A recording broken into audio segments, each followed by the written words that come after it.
فدای آرامش و آسایش ملت کردند. این قهرمانان فرزندان اصیل و راستین افغانستان هستند که در برابر دشمنان داخلی و خارجیشان سینه ها را سپر کردند و هر روز دشمن را زمینگیر می سازند. رشادت و کارنامه های این اسطوره های ماندگار جهان را به حیرت انداخته است. این اسطوره ها از دیر زمانی در کنار ملتشان هستند.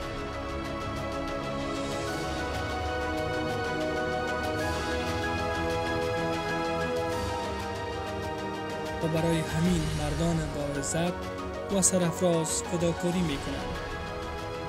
ما احسانمند تلاش های شما قهرمانان هستیم.